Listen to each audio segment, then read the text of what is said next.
Hi, guys. Welcome to Counterpoints. My name's Connor. I'm a science fiction, politics, and philosophy nerd, Marine Corps, and law enforcement veteran. I would argue a real Republican with real Republican values from about a decade ago. I know they're not in style right now, but hey, c'est la vie.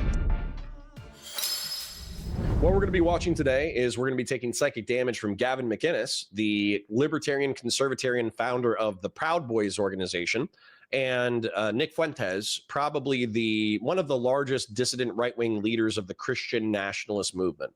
Let's take a look at what they have to say today. Hello, Nick. How are you? Good. How you doing? Good, good. I love it. Oh! Bro, that's me. So, I have so much to talk to you about. We have limited time. I guess we should get the Jews out of the way because I agree with you on pretty much everything, but I'm a Jewophile. Yeah. Zionist, love them. Does that like churn in your gut when I say that? No, I really. love Jews. Okay, that's Who was that guy? Cody Derbyshire? I haven't checked in on Chestnut Couch Face. What the fuck's his name? I don't know. Captive Dreamer? He's a groiper. He tried to get on this network. Cody Chestnut? Cody Chestnut? What's his? Oh, Pine Sap. Is that who? No, not that. No. This is long ago. Oh, okay. He had his own show, and I think it was with you. I think you guys had a falling out. Oh, fuck. I'm starting out a show with the guy. James Alsop? No, it's a really weird name. Oh. Like Crispy Chester Buttons. I don't know any Christians. Fuck. Look that up, Sean. I don't know what to look up. But anyway, yeah. I would say like I'm a Zionist and stuff, and I could see him go, because I was on his show a couple of times. I guess just to sort of start at the end, and then we'll go do all the fun stuff later. Let's get some thumbnails too. All right, guys, we get it. You're cute, you're friends, you're putting on a show. Give me some content. Rick in Maryland says, when they announce a massive meteor is about to take out the planet, I'm going to buy a carton of Marlboro Reds and a dozen apple fritters from Dunkin' Donuts. That's not the worst way to go out. The biggest thing I want you guys to know is that the Jews are not a monolith. And we've had this argument before. Yeah. And you go, yeah, well, I feel like there's a kinship there. And there absolutely is not. Like, my family is kind of Catholic, Irish, Scottish, and they fucking hate the English. And the fact that I was born in England was just like, it was like I was gay or retarded. Like, they still love me, but there's this horrible thing that happened. And there's no reverence. There's no like, well, if it came down to it, like, for example, when the Scots, Severin says, I used to watch Gavin when I was more conservative, but he's pretty unfunny and pathetic most of the time now. Severin, unironically, and I know I say that too much, my issue with Gavin is that I probably would have been like a Proud Boy conservatarian if it weren't for like the cringe that they did. And what I mean by that is Proud Boys, they originally, the whole pitch of the Proud Boys was, we're sick of ANCOMs, we're sick of Black Bloc going to normie conservative rallies and beating the shit out of conservatives. That was the original selling point. And then they kind of had like a low barrier for entry, right? Which was people had to like punch you. They basically like jumped you into the organization, and they would jump you into the organization while you're supposed to recite like 8 different, tasty breakfast cereals. And the whole point of that is to see whether or not you can like tolerate being punched while doing something, chaotic or whatever. It's very silly, very, very silly way to get jumped into the organization. But what ended up happening over time was I think that they started being proactively violent, meaning that they went to protests and riots to start fights, not to end fights. They weren't defensive. They were starting fights and they were being antagonistic. And that kind of gets into like the criminal territory. And then not just that, but obviously what ended up happening was they got that charge in New York where basically the Proud Boys were walking around as a group and they beat the shit out of another like Black Bloc contingent. But because they were uniformed, because they were organized, because they had leadership, because they had this, because they had that, they basically got hit with like RICO. They got hit with like organized crime charges. And so I think in order to avoid severe criminal penalties for the members involved in jumping those black bloc people, Gavin actually stepped away from the organization. And yeah, they watched way too much Fight Club. Yeah, unironically, yes. And so what ended up happening was Gavin Mcinnes had to step away from the organization in order to reduce the sentences of the people who were getting charged in New York. And then Enrique Tarrio took over. And Enrique Tarrio is like a seditionist Trump dick sucker piece of shit. And I do view like Gavin sweeping for Trump as bad, but I do think that he's like smart enough in order to know like when he's being a hypocrite, and he's self-aware, and he kind of knows when he's being a piece of shit. So if you're like, hey, Gavin, you're being a piece of shit and you're being a hypocrite, he'll be like, yeah, probably. Like I've seen him do that. I've seen him get criticized, and he's at least self-aware enough to acknowledge that he should be criticized. Whereas with Enrique Tarrio, he's just, in my opinion, he's just like a Trump dick sucker. So not only is Enrique Tarrio a Trump dick sucker, not only did he get pardoned and then try to antagonize the law enforcement officers who originally incarcerated him, but he was convicted of seditious conspiracy. He knew what was going on with January 6th. He knew that it was fraudulent. He knew that it was their job to riot and threatened Congress members in order to get Vice President Mike Pence to throw out the certified election and then appoint Trump as the president. He knew that, and he did it anyways. So whatever conservatarian, libertarian, self-defense goals the Proud Boys started with, they have since been perverted into a Trumpian militia, and I'm not interested in that. I think that's cringe. I think it's cringe, and it's fucked up, and I'm not into it. So heroin is the best way to get it to go out. I think, yeah, probably. If I'm like going out and I'm going out hard, then I'm probably gonna do some Canadian healthcare with some heroin. But anyways, back to it. The English were playing soccer against Spain. Mm-hmm. If you're in Wales, all the Scots are cheering every time Spain gets a goal. The Welsh are kind of freaked out by that. Mm. They're sort of split on the English thing. But like they want England to suffer. Mm. And that's how Orthodox and Hasidic and even secular Jewish conservatives feel about these ADL, SPLC Jews. Right.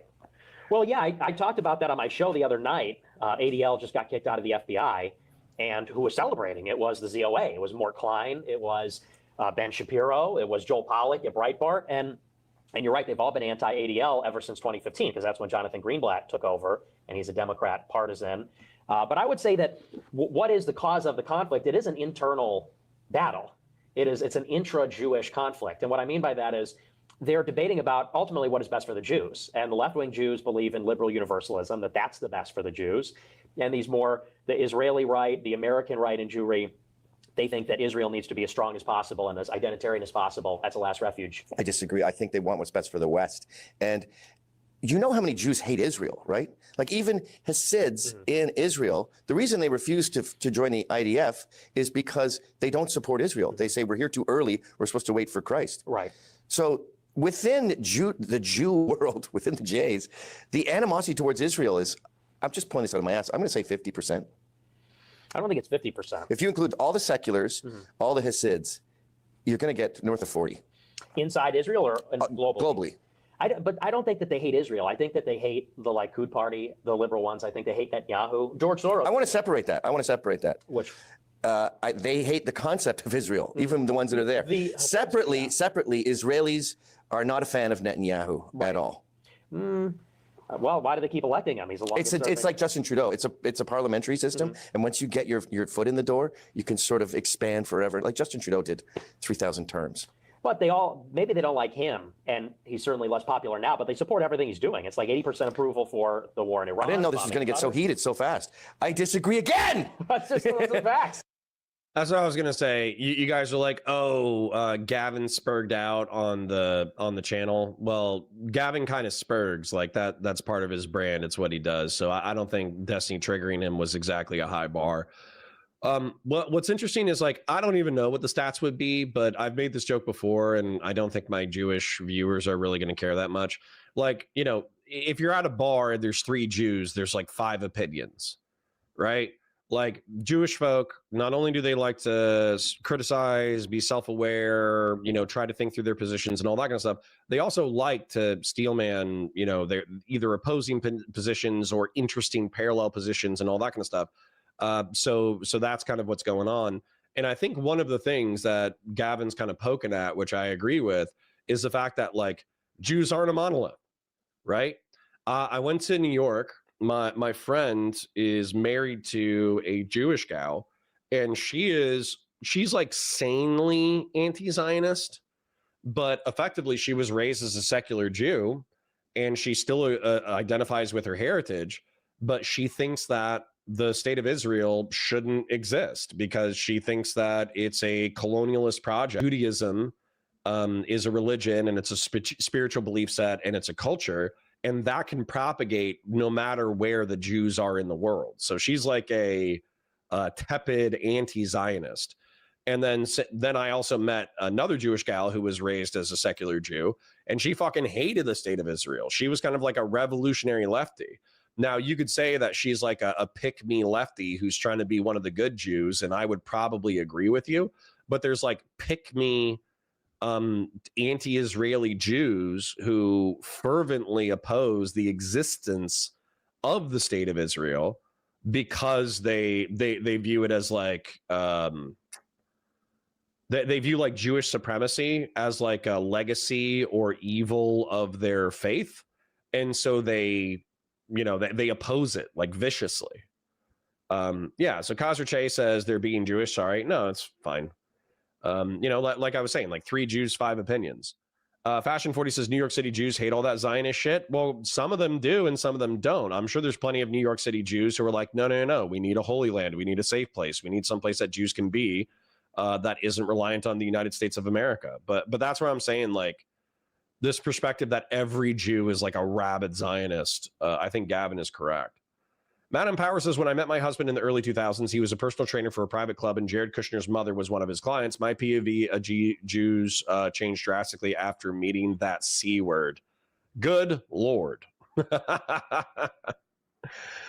All right. Like the stream, share it with your friends, engage with chat, super chats if you got it, memberships if you got them. My parasocially love you. Let's keep going.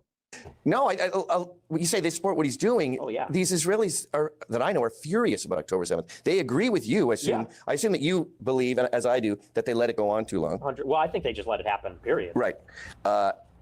Lots, I don't know the percentage. Probably almost half of Israelis agree with that, and they're fucking mad because they were killed. Right, yeah. They had to fight their own, with their own guns, protecting their own homes. Right. Which they did a great job at, by the way. Yeah. Yeah, they're good at that. Well, they're all military service. But there was the leader of the opposition did an op-ed in the New York Times, Benny Gantz, in the Israeli government. And, France and the UK, they're all recognizing Palestine. And the leader of the opposition in the Knesset came out and said, if you think you're against Netanyahu by being against these policies, he said, you're wrong. He said, you're against all of us. He said, because everyone in the government and most of the people, we support what Netanyahu's doing. So in other words, he said, don't get it twisted. Don't think that you're just opposing him. He said, this is the bipartisan security consensus of Israel after October 7th, and that consensus is that it's unacceptable to have Hamas and Gaza in close proximity to Israel because of what it is. Is not like a relatively sane position though? So let's say that like Al-Qaeda was in Baja California, right? Sorry, real quick. Baja California maps. Let's say that Baja California was like an independent state from Mexico. And let's say that there was 2.2 million people living in Tijuana, basically. And let's say that the Al-Qaeda was the government of Tijuana, and they came into San Ysidro and they killed 1,200 people. Wouldn't it be sane for Californians to say, hey, like, Tijuana / Baja California can continue to exist, but Hamas can no longer be the government? I don't think that's that crazy. And I don't think that's that crazy for even the opposition party to believe that. And holy shit, this was my stomping grounds, man. if there was another place that I could live and I just did not have to care about money, I would probably try to get a place like at the foothills of the mountains in eastern San Diego, because like Chula Vista, Coronado, Little Italy, this whole area I just loved. And the five is like one of the biggest highways that I've ever been a part of. Like I'm sure that it sucks during rush hour, but because I lived in Oceanside up here and I didn't drive during rush hour, I was able to just like blast down to San Diego at like 90 miles an hour, and there was never a cop on the highway. I saw a cop like once every 2 weeks. And you know, I had a lot of fun in San Diego. I love and miss San Diego. San Diego is German for whale's vagina. Is possible what they demonstrated. Okay, so when I think of Netanyahu, I think of a warmonger who wants to pick a fight with Egypt, who wants to pick a fight with Lebanon, who would love to provoke Iran to the point where China and Russia get involved, and we have a global World War III. Jews don't want that. I don't think they want World War III, but I do think they want to destroy Iran. They want regime change in Iran. They always have. I want regime change in Iran. I don't. You like these Muslims taking over that, ruining that country? It's not that I like them. It's that they are necessary to check Israel. I got to turn off this AC because it picks up on the mic. You also move the mic to the other side of your. Oh, yeah. Good idea. You don't, like, I don't think you hate Muslims enough. That's my problem with you. I hate Muslims. Hey. No, not really. We love everybody, but no, they're really pissing me off though lately. Who are the Muzzies? Yeah, like Manchester. The stabbing. Not more like Hassan Piker and like Zohran Mamdani. These are your bedfellows. That's also on my notes. I know. It's the third worldists. They've these fucking communists and Muslims. They're all anti-Israel. And the Columbia students encampment. Yeah, like UCLA. Those are your brothers. Yeah, it's unfortunate. it's unfortunate. I mean, I have strange bedfellows too, I guess. Mm-hmm. But okay, we're all over the map here because we're biting off more than we can chew. But I don't think. I just want you to be aware of how many Jews do not support Netanyahu's policies, and that includes Israel. That includes American Jews. My family's been terrorized by my neighbors who are disproportionately Jewish, but they're secular Jews. They're atheist Jews. They are Marxists. They're Bolsheviks. You know. I think one big difference between you and I is when you think of Holodomor, you think of Jews. When I think of Holodomor, I think of atheists. And once you're an atheist and a communist, you're not part of a religion. Right. You're everything wrong with humanity. And that's who I want to focus the beef on. Because all these great Jews get caught up in the anti-Semitism. Like who? Ezra Levant, Ron Coleman, John Gross, Stephen Miller. Wait, why'd you go like that for Ezra? Well, he has me blocked on Twitter. That's first. So I don't like that. And well, here's the thing. To me, I just feel like the people you're talking about, fundamentally, they care more about Jews than they care about America. I passionately disagree with that. I think that they're like nut jobs about anti-Semitism, spurging out about Jew haters, anti-Semitism. No, they hate the ADL. You know how much Rebel has done for Christians in Iraq? Way more than you and I. Yeah, I don't know about that, but he was there in northern Iraq. He was there raising money for them to get refuge. I just question what's really the end game there, because I think that when you look at someone like Ezra Levant, he doesn't strike me as like a Canadian patriot. He strikes me as someone that cares deeply about Jews. And no, you need to hang out with more Jays, dude. He's obsessed with the attack on these Christian churches all over Canada. Yeah, look what he did for Tommy Robinson. Well, and Tommy Robinson's the closest ally. He's a eternal defender of Israel, waving his flag. Yeah, but that's not his priority. That's just a thing. It's sort of like me. I kind of resent having to defend the Jews and talk about Israel because it's like I did this sit down right here with Jake Shields, and it was just this what aboutism. Like, did you know the first terror attack was a Jew? And it's sort of like flat earthers. Yeah. Like you have to know the thing they're saying to be able to refute it. And I'm not an expert on the history of Jews in Israel, but I just see. Yeah. So what I think is going on here, and by the way, I'm like more Gavin than I am. I'm going to pull up Paint because fuck it, I'm tired and I'm having fun. So, you know, why not? What Gavin is saying, and I agree with him. So let's like try to map it out real quick. I understand that I'm going to trigger K and I'm probably going to trigger Grassroots, but let's try to map it out a little bit. And by the way, I do have some ignorance when it comes to the Jewish people, but I think that we should probably map it out a little bit. So let's do total global Jewish population. Total global Jewish population is 16 million. That's what I thought it was. Orthodox. Dude, there might be too many different groups for me to even map.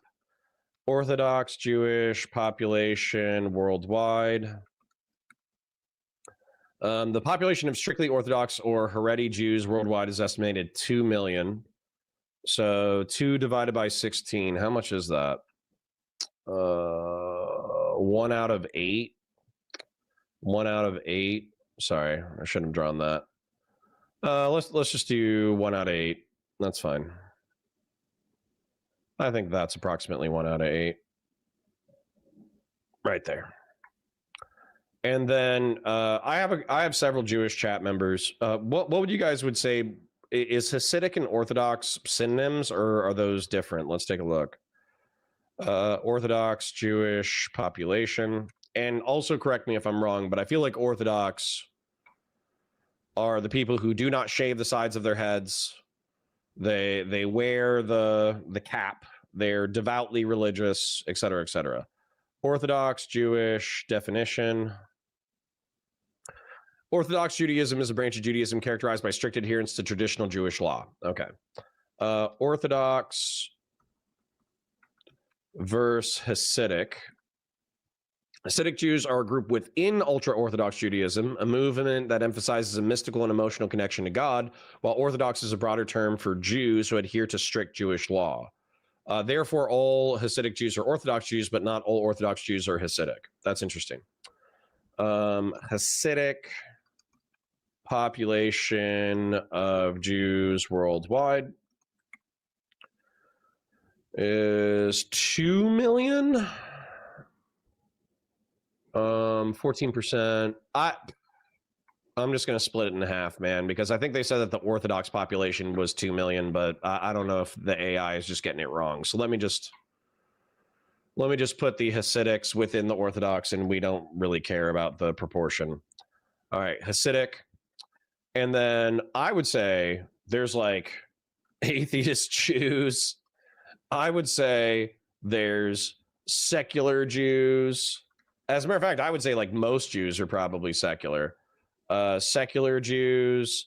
I would say there's like, matrilineal Jews, which, by the way, that's like how most Jews are. Matrilineal agnostic Jews. And then I would say not like, probably like non-Orthodox, but practicing. Non-Orthodox, but practicing. Jews. And I would say they're probably pretty big as well. So what I would say is, even within this framework that we've drawn, and I'll explain my subcategories, and the Jews in my audience can explain how I don't know what the fuck I'm talking about in a second. But so the way that I would categorize atheist Jews is that they genuinely do not, don't worry, I'll get there.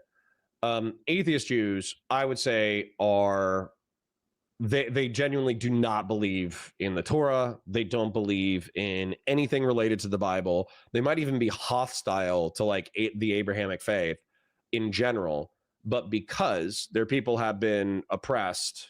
What happened with the PayPal for Connor? I think I posted it. Yeah, here's the PayPal link if you want to send a PayPal. There you go. But the atheist Jews, I would say they might even be hostile to religion, but they feel some level of like cultural loyalty or like ethno-religious loyalty to their people, because if they look at the history of the people, they've been oppressed for the sheer notion of their identity forever.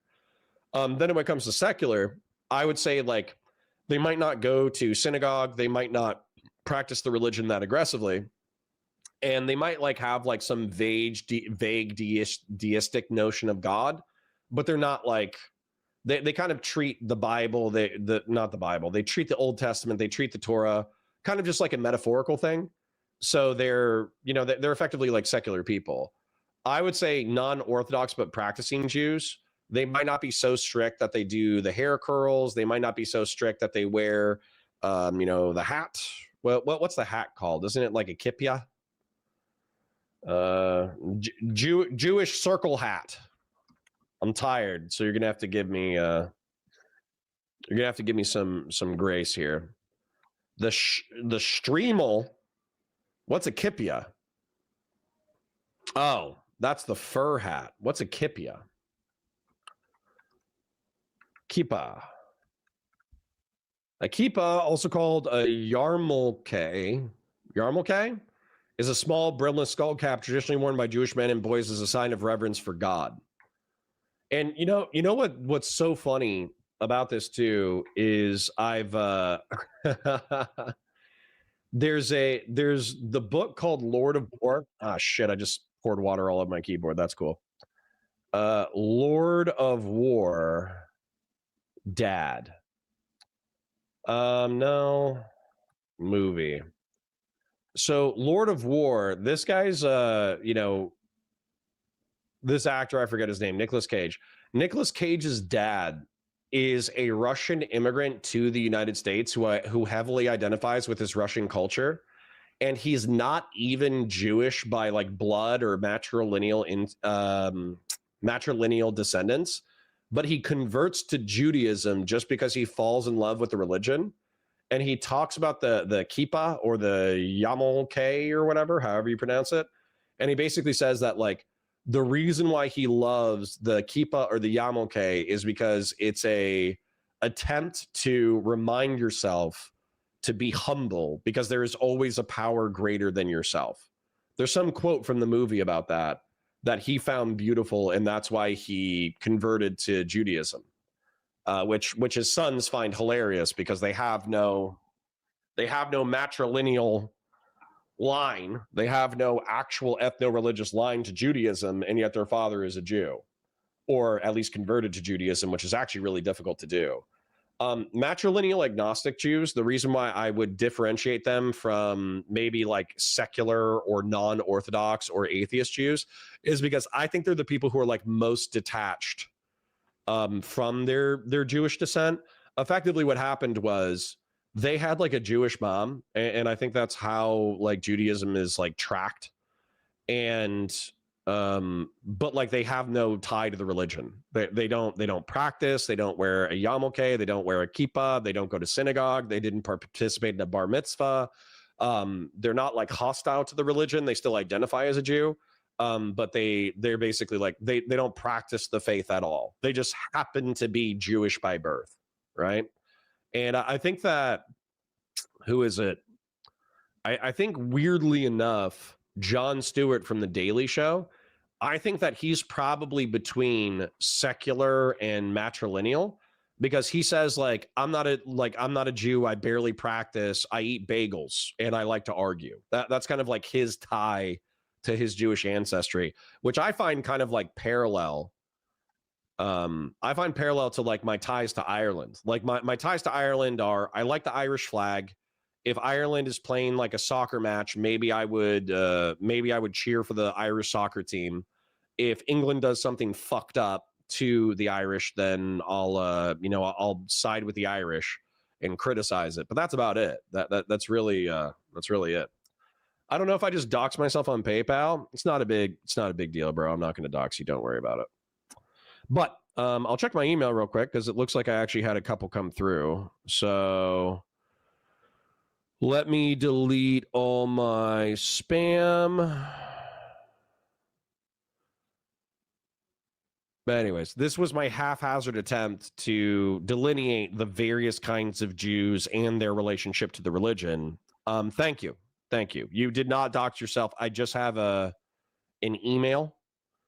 Although I guess the email could be your name. But thank you. Thank you for the PayPal donation. I will be sure to get the wife some fast food. Yeah, Irish rugby, that kind of thing. Like I have some like vague familiar like attachment to Ireland, but it's not anything, substantive. And so that's where I would say like the matrilineal are probably the most detached level of Jews.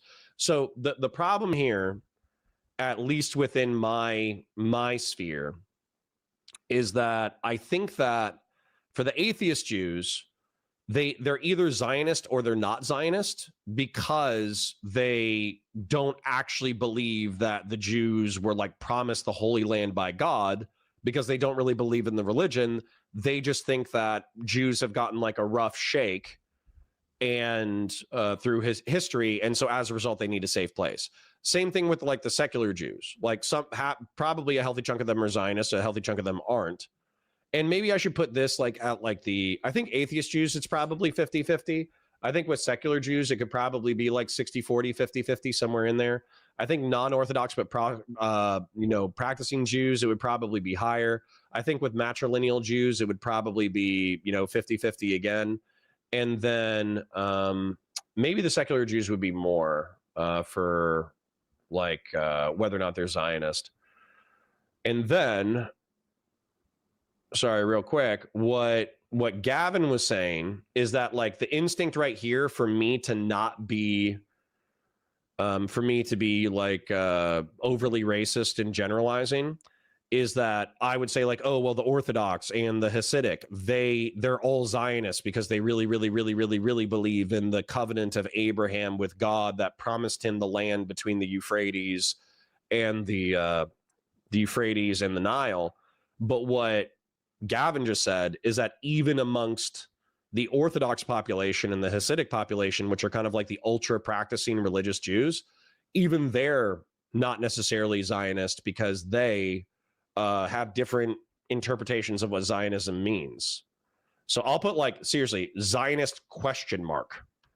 Because not, like I said, 5 Jews in a bar, 7 opinions, 3 Jews in a bar, 5 opinions.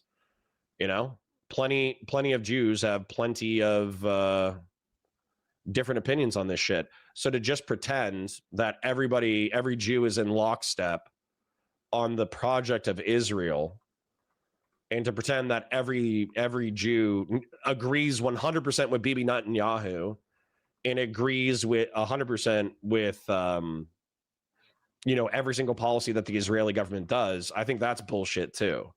And so adding this level of like, I would say descriptive confusion almost, I think that this descriptive confusion is accurate. Like if you talk to a secular Jew, they could be Zionist, they might not be Zionist. Non-Orthodox but practicing, they could be Zionist, they might not be Zionist. The atheist Jews, the matrilineal Jews, the Orthodox, the Hasidic, pretending that all these people are the same thing and they're in lockstep and they're all engaged in like anti-European, anti-Christian conspiracy to reduce our birth rates and enslave us as cappuccino debt slaves. Jewish, religious, ideological diversity. I think that's fucking cope. And I think that Nick Fuentes has been engaged for the past like decade in the fact that like every Jew is a Zionist, every Jew supports Israel, every Jew supports the the ethnic cleansing of Gaza, every Jew supports Bibi Netanyahu, every Jew agrees on what Zionism is. And I think it's fucking cope. I think it's absolute fucking cope. So Michael Douglas says, yes, Nick thinks that 100% of Jews support Netanyahu, just utterly making things up to argue against. Well, okay. Maybe Nick, in a conversation with nuance in it, he would say, okay, I acknowledge that all these different tribes exist and they all have different experiences. Let me try to be as charitable as possible. But I would say that Nick's rhetoric allows his audience to treat all Jews as the same. That's what I would say. Anyways, back to it. See what happens to my friends on the right, and they get caught in this. It's like a black thing. I'll get caught up with you guys in chat, and I'll respond to what I think is interesting. Where I can't be a lawyer because the whites have systemic racism. Right. It becomes a crutch, and even even the synagogue attack, they're blaming on the Jews. Mm-hmm. Even Charlie Kirk, that was a lavalier that blew up. Where do you stand on Charlie Kirk? I thought that's ridiculous. I think it was a left-wing nut job that killed him. I mean, it's Occam's razor with that until I get more information. Exactly, right. where do you stand? I feel like you've sort of switched recently on the Jays a little bit. Yeah, people have been saying that, but that's only because I said that Israel didn't kill Charlie Kirk. But I only believe that because I think that Charlie Kirk was pro-Israel. So that's you loving Jews in this day and age. Yeah, literally, yeah. That's Really? the switch up. That's all it's based on? Yes. Oh, fuck. Yeah, isn't that crazy? That's crazy. Because just sort of feeling like we all have our own personal AIs, and just sort of feeling the chatter. I was like, oh, Nick's coming around. He's kind of supporting Israel now. No, I just said that they didn't kill him, which is insane. I saw you talking recently about how if Israel had its way, it would just take over Lebanon and Egypt and Jordan. And I'm like, good. Why is that good? I see Israel as Doge, and I see Islam as corruption and wasting money. And I want to get in there and clean it up. My problem. That's kind of crazy. And by the way, this is something that we're all going to have to contend with. A lot of Israel files, a lot of what would you call it? Semophiles, Semitic files. A lot of people who love Jews and Judaism in Israel, they want to use Israel as a weapon against Islam. So, just be careful. If you're a Jewish person who accepts, endorses, or embraces conservative support for the state of Israel, you just need to be wary of the fact that the reason why they support you might be because they want to use you as a weapon against Islam. Just be aware. With Israel doing these things, what they're really aiming for is hegemony in the region. They want to be the great power in the Middle East. They want to have hegemony over that entire region. And that's a very critical region because as India and China rise, they're going to be doing all. Abaddon says, oh, I almost sent $1,000 on accident. I would refund you, but I would call that a good problem. all this trade with Europe, and all that trade is going to go right through the Middle East, the naval land routes. And if Israel is collecting a toll on all that, on like with IMEC, which is the India-Middle East corridor, Belt and Road, they're going to become very rich. And I think that Israel, we have to consider, is sort of like a rival great power because they do whatever they want. They thank you guys. Sorry, real quick, just checking Gmail. You guys don't have to, but I really do appreciate it. Thank you for the $1,000. And thank you for the $200. I'm kidding. Thank you for the 20. Thank you for the 10, and thank you for the 20. I do appreciate you guys. I do parasocially love you. Thank you. Quick shill, like the stream, share it with your friends, engage with chat, super chats if you got them, memberships if you got them. And then Kay, I know Kay's here. Kay says, so non-practicing cultural Jews very much have Jewish identity, and most Jews, even those who aren't practicing, are Zionists. It's like 80%. So, Kay, I actually want to ask you another question here as well. Is the what is it? It's like the other. I'm going to create like a new drawing, but correct me if I'm wrong. Ashkenazi, aren't those like European? Jewish ethnic group with ancestral roots in Central and Eastern Europe, particularly German and Poland. But then there's what is the word for Middle Eastern and North African Jews? Mizrahi. Okay, that's interesting. And then I swear to God, there was another one.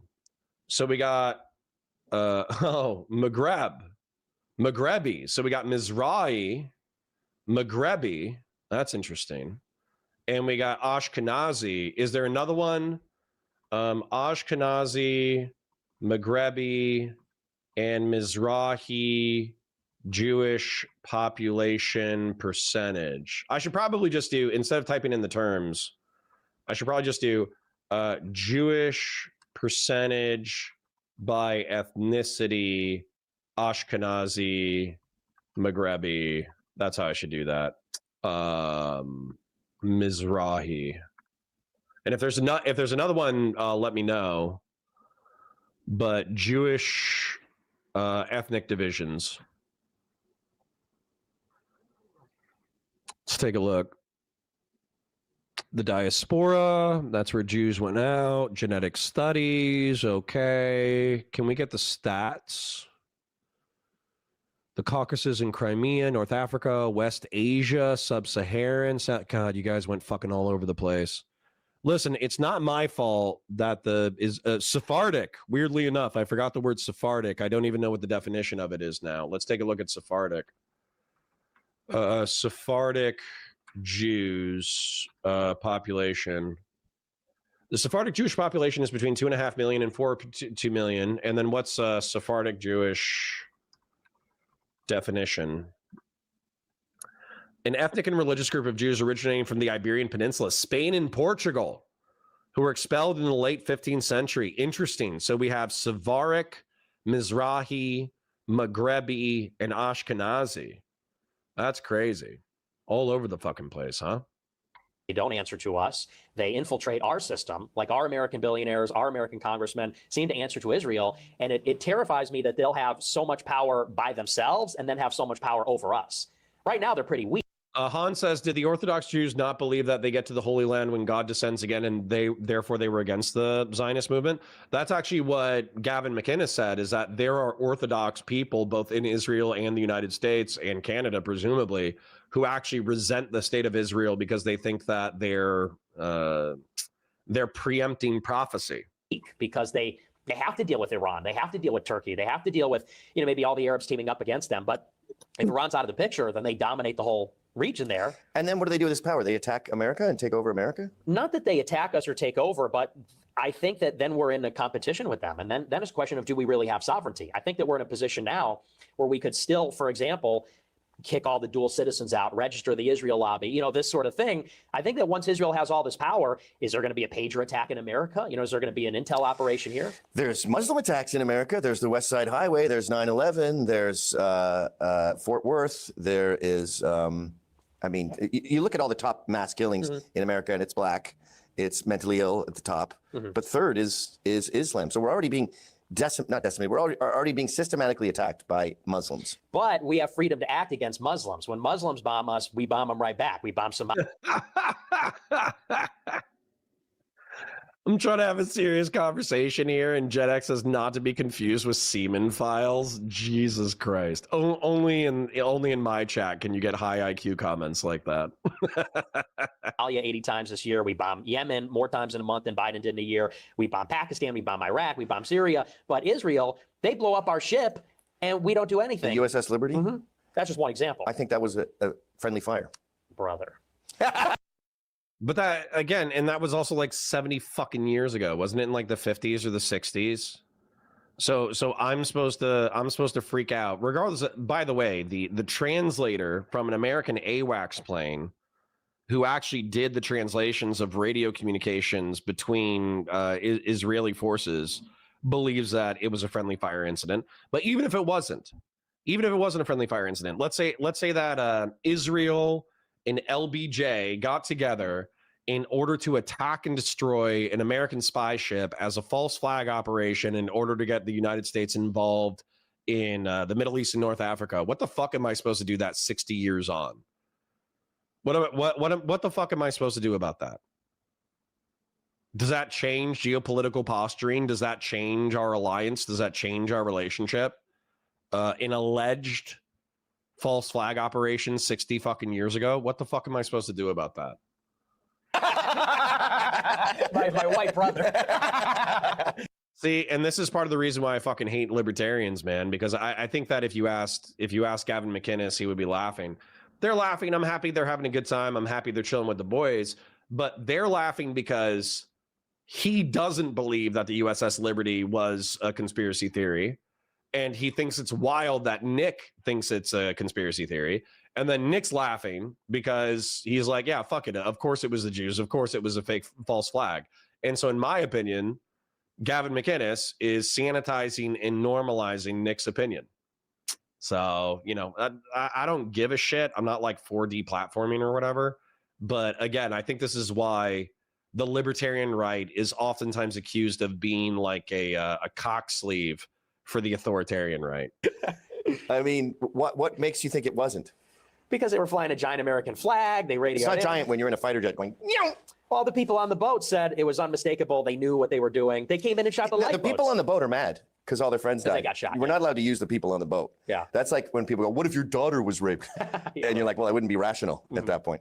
But weirdly enough, I actually think that's an okay point from Gavin Mcinnes. I know it's fucked up, but it's kind of true. Like people say like, oh, well, the boat, they were machine gunning the lifeboats and they said that they knew that they were American and they were targeting them. Listen, I've been in chaotic situations before. A lot of people don't know their ass from their elbow. I would not be surprised if in the adrenaline and the craziness of the situation, if it was friendly fire. So yeah. Jonas Hill for 5, thank you. Not $1,000, but a little something, something. Thank you, buddy. Thank you. I appreciate you. Like the stream, share it with your friends, engage with chat, super chats if you got them, memberships if you got them. I parasocially love you. Thank you for being here. Looked like an Egyptian boat. I don't understand why you'd want to provoke an attack when you're in a 6-day war with all these other countries, why you'd want to get America against you too. They approached the USS Liberty first and got shot at, so they couldn't verify. So the only really proof we have is the little flag, which from a fighter jet is not easily identified. We also have the eyewitness testimony, which I agree maybe there's a bias, but they do all claim to this day that it was a deliberate attack. They said that they radioed in, they waved the flag. And the purpose, why would they do it? It was to conceal their troop movements, because when they were doing the 6-day war, they didn't want their operations to be foiled. What was America even doing there? They said they weren't going to be there. They denied their existence there. We were spying on them. Okay, so we have no evidence. I'm saying we. They have no evidence that the. Careful. Yeah. We have no evidence that the boat was even going to be there. What are you doing? So that we're not going to be there. A boat approaches. They get attacked. They fly over. It looks exactly like an Egyptian boat.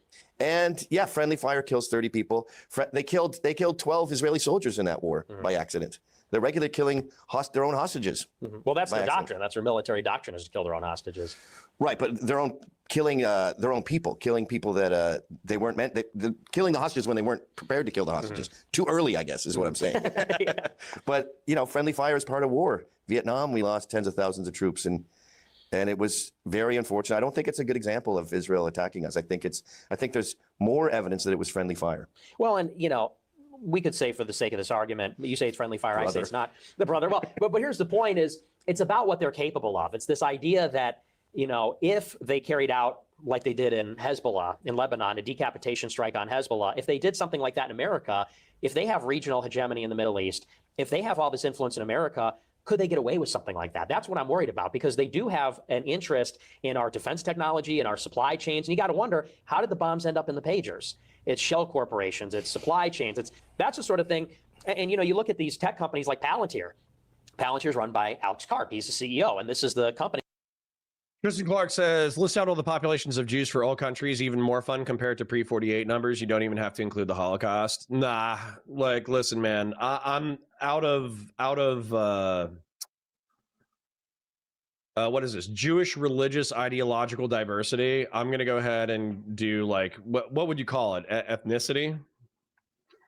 I'm going to go ahead and save that one.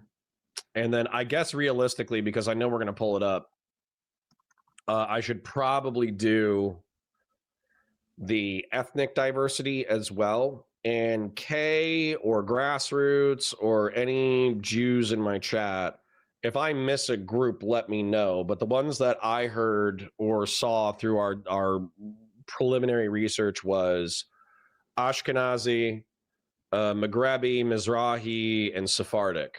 So if there's another major group that's more than 5% that I should be aware of, please tell me. So let's take a look. That's getting all the data, putting it together. You don't think they're putting a back door in there for Israel? And that's just one example, but they got a lot of companies where, 15 years ago, Netanyahu sent Unit 8200, which is their intelligence guys, to Silicon Valley to get involved in these businesses for that purpose. And so that in this world of spying, espionage, intelligence, and especially autonomous systems and drones, you wonder, do we get to a point where Israel flips a switch and the iPhones explode, or, and that's like a cartoon. Can't we focus on what if Saudi Arabia gets money? What if Iran gets power? We're already there with Muslims. And look at what these fucking sheiks do when they get their billions. They drive cars on 2 wheels. They face fuck our women. They're barber pirates all over again. They just bring them over with money. And, they steal our comedians. yeah, you see that? For stupid festivals. This fear of what if Israel gets so much power. Islam's got it. Islam's in our government right now. Ilhan Omar. But she's a congresswoman. I mean, that's not the same thing. Mike Waltz was a national security advisor. He's working for Netanyahu. That's way worse, in my opinion. Yeah. Rubio getting money from Larry Ellison, Secretary of State. I'd like to see a study on who has more power in America, the Muslim Brotherhood or Israel. Come on, that's Jewish propaganda. The Muslim Brotherhood. You sound like Laura Loomer. The Muslim Brotherhood's running everything? Yeah. No, not running everything, but a major threat. Not more than the Jews run Hollywood, finance, media, government. But what do Muslims run? ops against us. Yeah, I mean, they propaganda. I don't Look at what has happened. Like anti-Semitism in the past year, 6 months, doesn't feel organic to me. I love how Gavin Mcinnes' argument isn't let's stop being pieces of shit to people. Let's stop being assholes to people because of ethno-religious reasons. He said, let's be nice to Jews because they're our allies in the fight against Islam. We should be assholes to Muslims. Awesome. Thanks, bud. It feels funded by Muslim Brotherhood.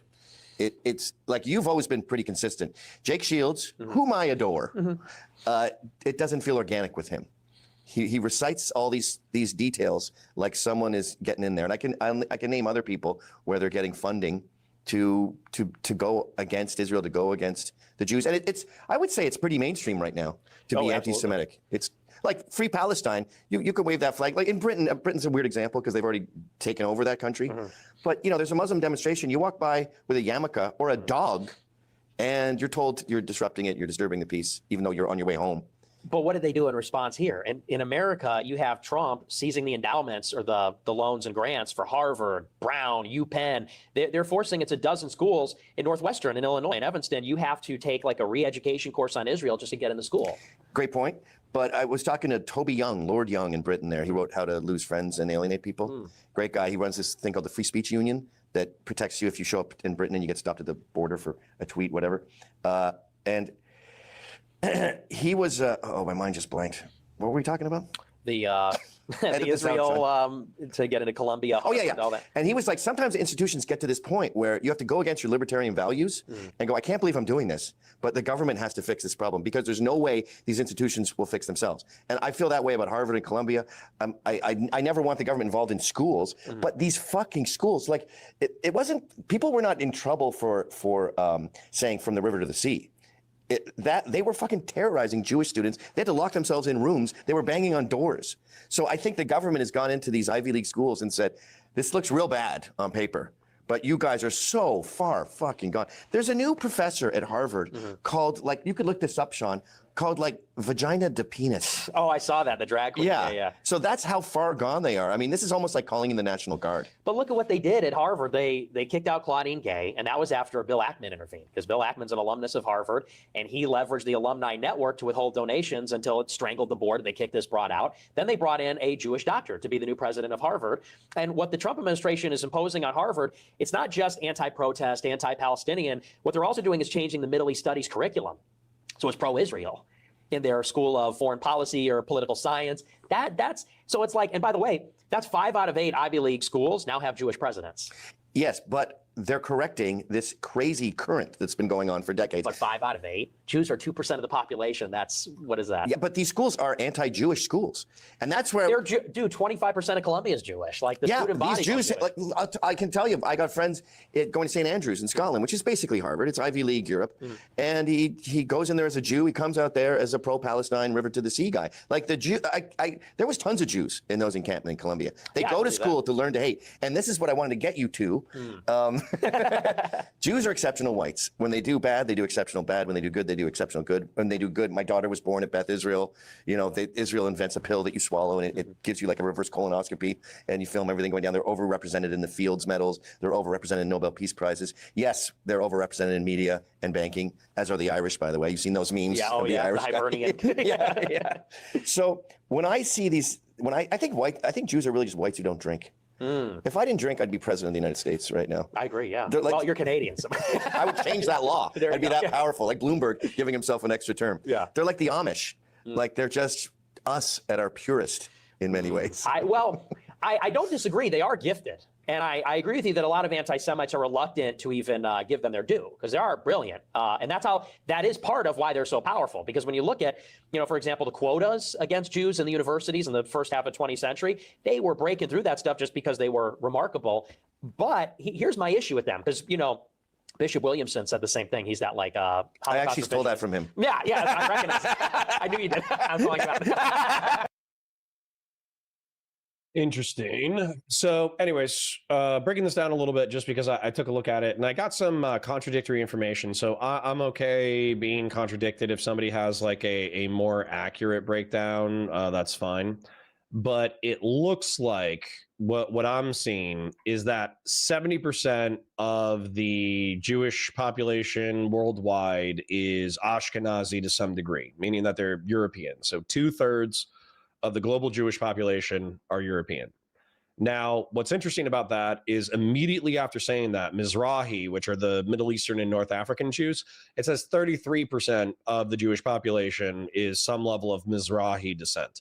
Well, that doesn't really work, right? Because we already got 70% that are Ashkenazi, some degree of Ashkenazi.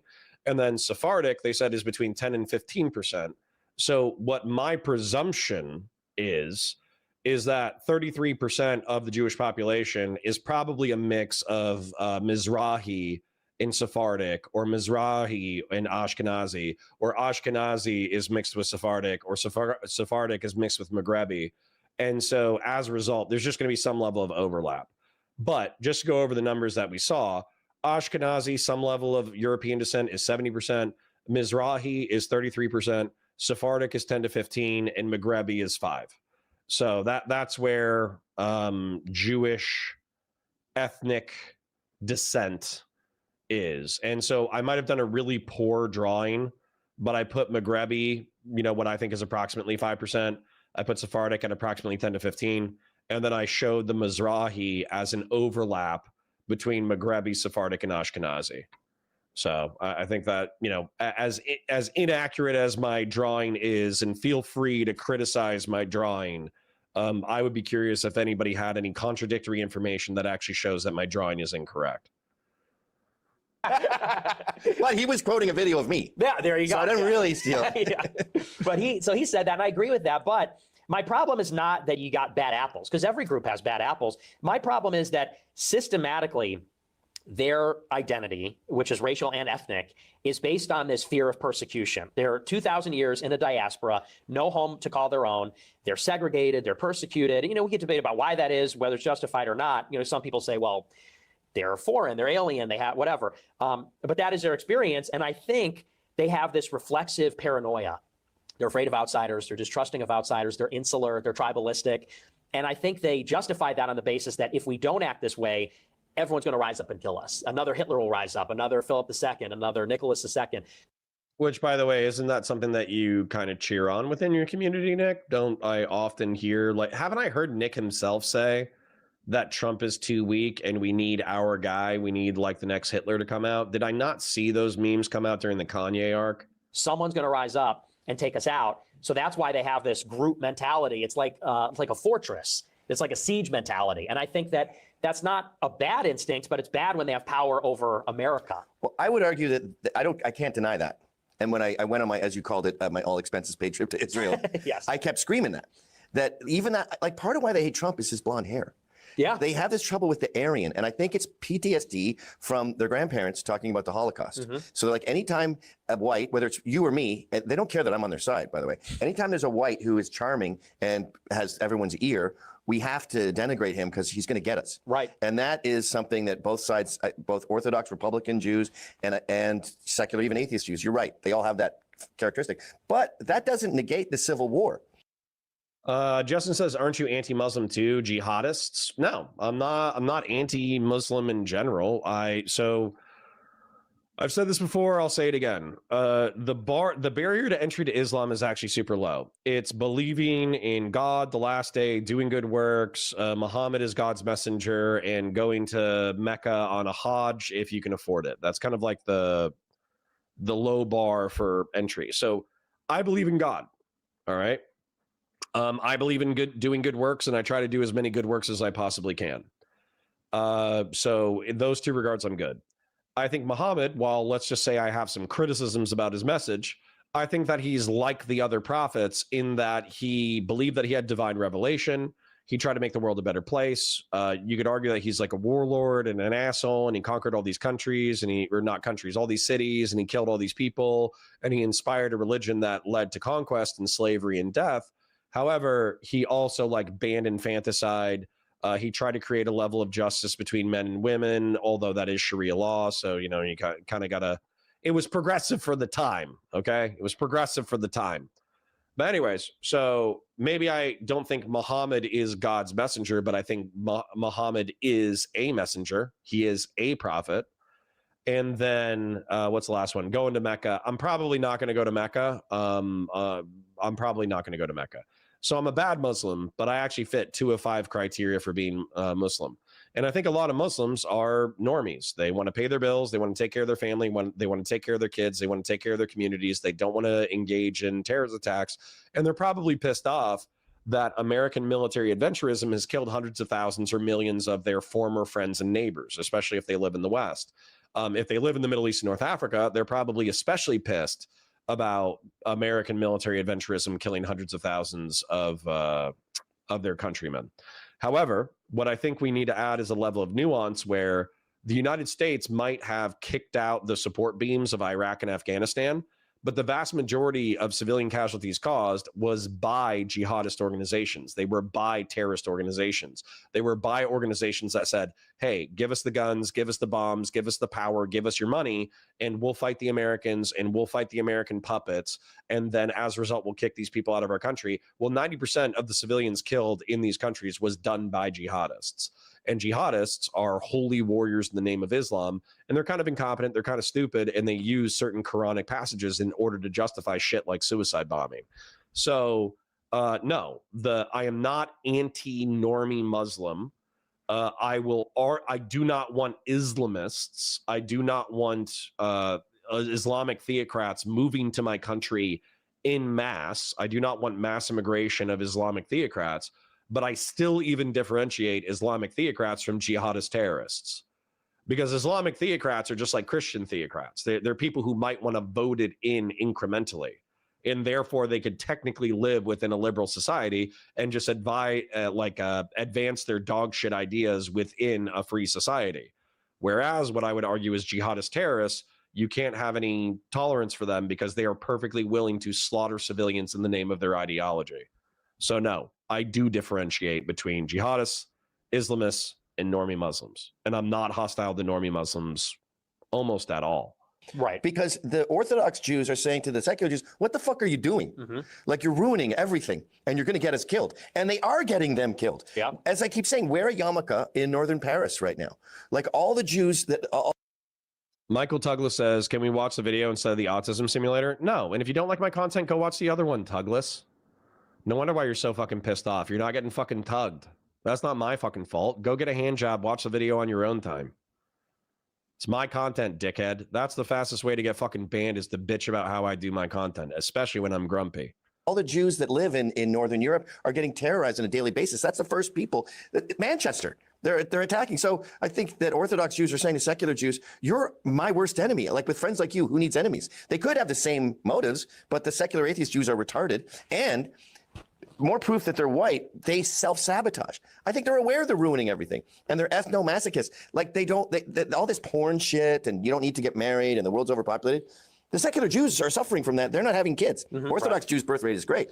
So my sort of thing with race, my goal with my job and everything is, first of all, to make more American families of any race, but and fathers to stay there, more Westerners. Yeah, Kay said some degree means mom and dad from different places. That was my inference as well. So if there's another group that I should represent on the chart, let me know. But I'm assuming that with Sephardic Jews, with Mizrahi, with Maghrebi, with Ashkenazi, all mixing together within Israel, there's probably a lot of ethno-religious intermixing. But also to kill this ethno-masochism. And I think one of the reasons that secular Jews, I don't know, are so wanton with their destruction is they have that white thing, which is self-destruction. And I think it's also a real reason for this anti-Semitism, because it's a fun target. Like, if my kids fart on my wife, they're in big trouble.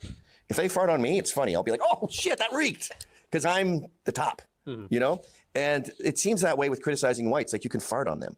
And that is why these college students, they don't give a fuck about the Christians in the Congo. They don't give a fuck about brown on brown violence, but they see a white person, an Israeli, and a brown person, a Palestinian, even though these Palestinians would happily kill them. Right. And have done, like that Italian guy who went there with the fucking Arabic writing on his bicep, and they couldn't wait to kill him. Queers for Palestine. They just choose the brown side because of ethnomasochism. And I've heard people blame the Jews on that.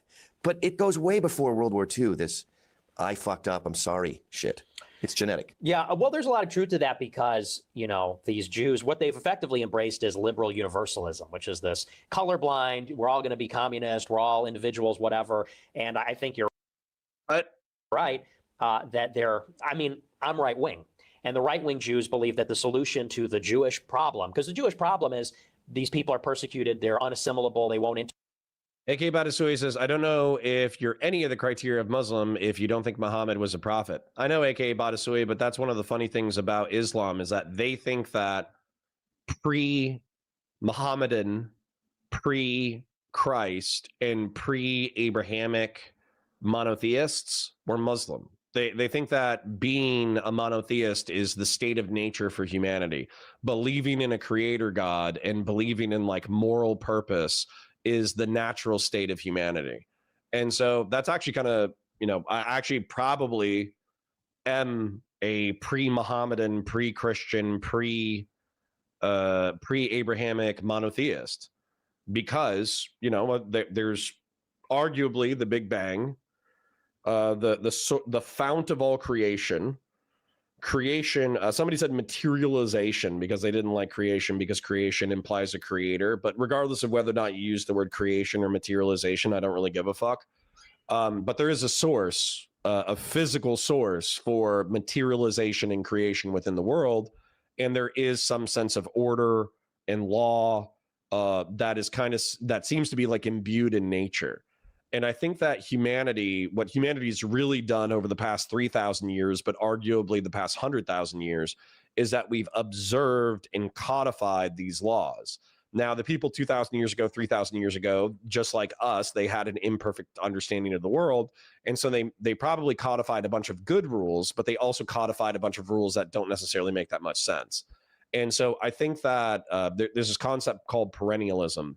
And perennialism is the belief that like truth then, truth now, truth in the future is observable, understandable, and therefore like the more you chip away at what's real and what's true and what's observable, that's not like the world changing. That's just humanity kind of discovering what has always been true. And that's kind of the way that I view religion, is that like you can have religions without an afterlife. You can have religions without messiahs. You can have religions that they have prophets, but those prophets are not given the divine right of God. They are voices that tell you what is moral and what is correct and tell you about the history of people, but you don't have to treat these prophets as infallible. And so I am a perennialist, probably a perennialist deist is probably the best way to describe it, in that I think what was true in the past, what is true in the future, what is true now, those things are imperfectly understood by an imperfect species. So I do have reverence for religion. I do have reverence for the prophets, but I don't think that they're infallible. And I think some of their prescriptions are probably fucked up, right? Because they're imperfect mirrors of the truth that we're looking for. Integrate. The right-wing Jews, the Zionists, believe the solution is we need our own country. We need our own territory with a military. It's got to have a Jewish identity because as long as we don't have a home, we'll be at the mercy of everyone else. The left-wing Jews say that's why we need to make the world universal. $10 from our favorite resident Groiper, Justin. Connor rules. Thank you, King. I appreciate you hanging out, even if we don't agree on a lot of stuff. Because if the world is tolerant and multicultural, then we'll be tolerated everywhere. But you're describing the liberal globalist ethos, of which billions of whites have signed up for, and pre-Jew signed up for. Yeah. Like I always bring up slavery. We were, way before the Jews took over the media, we were going to Northern Africa and saying to the Berber pirates, stop doing this. We were going to Africa. We abolished slavery. We went to Africa.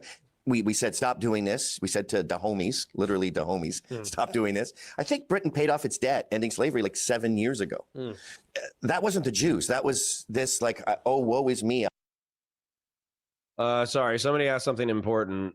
They said, Fatsimo, isn't it like 20% of American Muslims think that vest bombing can be justified?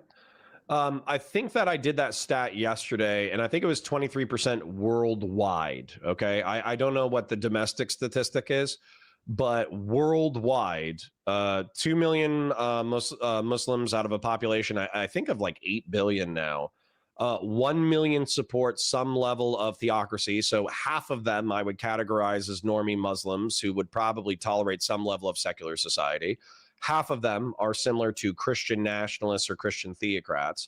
Then a quarter of them supports, 23% support like suicide bombing civilians is sometimes or often justified. That was a quarter, which is an alarming statistic. And then I put the people who would participate in jihadism, if given the opportunity, I put it at 1%, but that's not really the point. You could put this at 0.1% and just have 2 million people. You could leave it at 1% and have 20 million people. That's still a fuckload of people who would participate in jihadism if given the chance. And so my argument here is half of Muslims are chill. I'll be their friends. Half of Muslims support theocracy. I will argue with them. A quarter of Muslims worldwide believe that civilian bombings can or sometimes are often justified, and I am going to argue with them. 2 million to 20 million Muslims think that the world should be in some kind of violent holy struggle, and that slaughtering civilians is a justified tactic within that structure. These people should be fought through, fought ideologically, fought through diplomacy, but also fought in force of arms. So, yeah.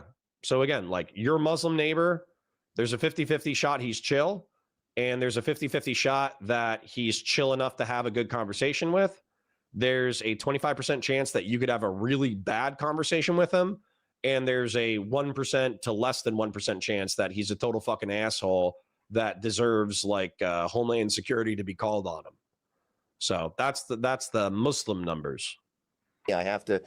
This altruism that is a good thing in a Siberian winter in Norway in like 2000 BC, but now it's used against us, and it becomes lemmings going over the cliff, and that's what I want to prevent. And I think the anti-Semitism Israeli thing, it becomes a scapegoat, it becomes a crutch, and we don't identify our problem, which is we are okay with our own destruction. Well, here's my point: is I'm saying that.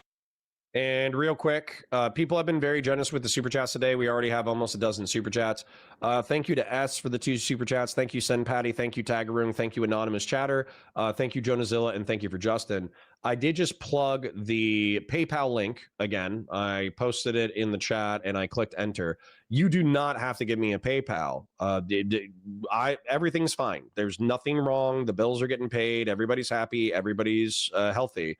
But I did say that we're a few days before payday, and so we're getting a little bit low in funds. And so Sneakerhead, Cats, and Pav, they've given $50 via PayPal. That way I could get the wife some takeout food. So if you feel so inclined, please support. If you don't feel inclined, or you're tired, or you're broke, don't worry about it. Everything's great. All right, let me like this video. Let me put it on 2 times speed. And let me watch it in the background. But I parasocially love you guys. Like the stream, share it with your friends, engage with chat, super chats if you got them, memberships if you got them. Thanks for being here. That debate runs through the Jewish community too, is what I'm saying. That's what I'm screaming. Yeah, and I agree. Don't steal my shit. But here's the thing: I'm not stealing it totally. The right-wing Jews, it's particularism.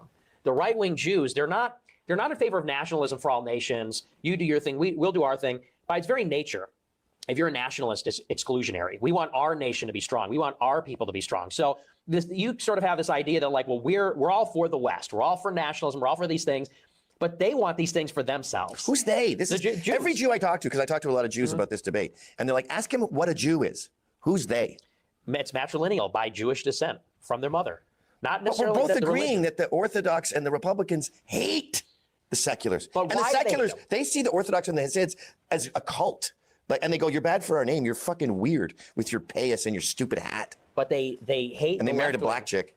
Yeah. Well, they hate the left-wing Jews because they think the left-wing Jews are undermining Israel. When they say they hate the ADL, they don't say Jews shouldn't control speech in America. They say it's backfiring. What you're doing is causing more anti-Semitism. You're allying with people like Ilhan Omar who are progressive and hate Israel. So it comes from a place of Jewish self-interest. That's a weird thing to know. Like in journalism, we were taught to never say, Nick Fuentes thinks he's getting it up on someone. You have to say, it appears as though Nick Fuentes thinks that he's getting it up. Like you're imbuing this motive on people. That's what they say. Ben Shapiro, Joel Pollack, the Mort Klein, that's what they all say about these left-wing Jewish groups. So Ben Shapiro says, my only problem with the ADL is they're making Jews look bad. Basically, yes. Yeah, trust me, that is what they say. Joel Pollack, who's the editor of Breitbart, this is the quote I know off the top of my head. He said that the problem with the ADL is they're not doing a good enough job of isolating the real anti-Semites. And they're painting everybody as anti-Semitic, and so they're watering down anti-Semitism. So it's a Jewish interest that's served there. Well, the ADL's job is to find hate, ostensibly, right? And they're saying you're doing a bad job. Now you're making that into your only problem with them is that they don't do enough for Jews. They think anti-Semitism should be censored. They just think the ADL is doing a bad job of it. Yeah, you think Joel Pollack thinks that I shouldn't be able to say from the river to the sea? He thinks that, maybe not you because you're pro-Israel, but he thinks people like me, he loves you. He thinks people like me should be isolated, ostracized, kicked out. So for you to say from the river to the sea on Twitter, Joel Pollack would want you to be banned. Not specifically that, but me being someone that says Jews shouldn't have power in America. He would say, you got to go. You got to be censored, isolated. You got to go. And by the way, Elon did ban that from the river to the sea. And I didn't see any right-wing Jews stand up and say, don't ban that. We need free speech. So this is another thing that frustrates me about Nick. Like I said, I think he's a funny guy. I think he's charismatic. I think he's intelligent, but I think that he's wrapped up in the wrong ideology. And I think that ideology is bad or evil. One of my frustrations with him is in the wake of the Charlie Kirk shooting, he was like, hey guys, we need to chill it out. We need to, relax a little bit. Violence is never acceptable. Like even my political enemies, I don't want them killed, et cetera, et cetera. And he had a fairly, I would say, like sane, responsible response to the Charlie Kirk assassination. And it seemed like he chilled out a little bit. But the reason why I pointed out then, as I'm pointing out now, that I think that this is self-interested is because if you say Jews shouldn't have power in American society, you would have to necessarily deprive Jews of power in American society, which means that you would have to intentionally kick them out of media. You would have to intentionally kick them out of finance. You would have to intentionally kick them out of diplomacy. You would have to intentionally kick them out of government. And so that action is necessarily violent, because what if a Jew says, I don't want to be kicked out of power. I'm going to stay here. I'm going to do my job. You constitutionally, you cannot tell me that I cannot participate in this behavior. And Nick and his ilk, I think they would say, well, yeah, well, fuck you, skill issue. This is a Christian country now. Therefore, you're dispossessed from these positions of power.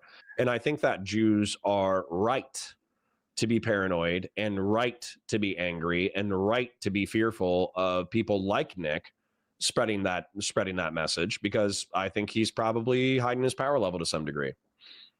Yeah. Kay says Nick didn't chill out. He saw a way to gain more support and took it. He's going to go hard against the Jews now. Just wait. Yeah, no, I agree. I agree. I think it's a political tactic. So people like me can hear what he said and be like, oh, wow, Nick's maturing. Nick's becoming better. But then he, goes back and he's like, oh, yeah, Jews should be dispossessed from political power, though, which is going to necessitate some degree of violence. Oh, I bet Ron Coleman would be totally against that. Ron Coleman, he don't like me. Yeah, well, they're once burnt, twice shy when it comes to the far right. And they don't want to debate you. Mm-hmm. They see you as a lost cause. And I totally disagree. I think because I've been on both sides. Mm-hmm. My political awakening is very recent. Batsimo says, you mean like affirmative action or disparate impact lawsuit kind of intentional of kicking an ethnicity out of power? Listen, man. So if you want to appeal to like affirmative action being a kind of kicking whites out of positions of power, then what's funny is I think that you could argue that this style of inclusion, affirmative action, is unconstitutional because you're considering things that people should be treated equally on. But I think you can return to the equality. I don't think what you're going to be able to get away with is, well, this is technically a form of discrimination, therefore let me introduce a new level of discrimination. I don't think anybody's going to tolerate that. post 9/11. So I was kind of free Palestine for a while, and then I got to see the irredeemable values of Islam and what they've done to Europe and what they've done to everywhere but America, really. And I go, that's my priority. Jews are cool. MMA Guru Groiper says, so Democrats who want Trump out of power insinuating some level of violence? Yeah, duh. Fucking 60 IQ over here. Sorry, Guru Groiper. I don't know if you're smart or not, but yeah, duh. If Trump ran for a third term in 2028, then yes, that would be inviting violence. And the people who would say, oh, he's destroying the republic, we need to kick him out in power, that's of course implying violence. And then same thing with the Colorado and the other court saying, oh, well, Trump engaged in a level of violence through the January 6th attempt to do the fake elector scheme. Therefore, he's barred from the ballot. Of course, if people started showing up trying to vote for Trump anyways, and they printed their own ballots and showed up to polling stations in order to support Trump in those states, then law enforcement would be required to arrest those people. That's some level of violence. Yes, of course. All of politics, all of politics, all of who has power, what power, and how they wield it is imbued with violence. Welcome to politics. Besides the bad ones. Yeah. You know, and to say Jews shouldn't have power, like, what defines a Jew? So you have some atheist Jew married to a black woman who's doing a great, like say Alex Jones. We found out that his mother was Jewish and he's married to this black chick who doesn't give a fuck about Jews. Should he not have InfoWars? If he identifies as Jewish and is loyal to Jewish identity, then I don't think he should have power in America. I think America's Christian. Should he have InfoWars? I don't know. I mean, that's an interesting question. Should they be able to own media companies? I mean, not at scale. I don't think they should be able to be multi-billionaires. I don't think Larry Ellison should have as much power as he has. Right. So where's the line here? I genuinely need to use the frickin' restroom, but this line of, oh, I would legally bar an ethno-religious group by virtue of identifying with their ethno-religious group. They should not have freedom at scale. I'm sorry, what law are you going to pass? Are you going to say, like, if you identify with your Jewish heritage, you are only allowed to have a YouTube channel, but you're not allowed to own a media company? What the fuck is this? What policy would Nick actually pass? And I think that's where a lot of people are going to be like, oh, he's just hiding his power level. He's using sanitized terms with which to hide his power level, because there's no legislation that you would be able to pass that would make fucking sense with this prescription. Fatsimo says, whites did tolerate anti-white discrimination during the 90s. They were denied promotions because there was too many whites. Yeah, listen, man, I don't want to argue about affirmative action. I think you're borderline hiding your power level, Fatsimo, when you're saying like, oh, well, we could just do anti-Jewish affirmative action. So ChairPoints can handle this. All right, cool. All right, then ChairPoints is going to handle it. I'll be back, even though I think this is like actually the most interesting part of the stream. So I'll try to be back as quickly as possible. Like the stream, share it with your friends, engage with chat, super chats if you got them, memberships if you got them. I parasocially love you. Thank you for all the financial support today. Here is a PayPal link. I promise any money donated to the PayPal will be exclusively used with which to buy Mrs. Point's fast food. So, parasocially love you. Thank you for being here. Be right back. As he's clearly loyal to Israel, and he's an atheist. I mean, outside of the concept, it's just an implausible. It's sort of like when Richard Spencer told me that all blacks have to leave America and we have to make America all white. I'm like, that's the implausibility of that makes it retarded. I don't think it's implausible. I think that we need to make it clear. Well, you make that face, but you yourself admitted. I mean, look at these attitudes towards Jews, how quickly they're changing. And I think if there was... So we just ship them back to Africa? Not ship them back, but there needs to be a recognition that the double standard they have is not going to fly here. And by that, I mean, all non-Jews are expected that we're all Americans. We're all going to treat each other equal. We're not going to be preferential towards each other.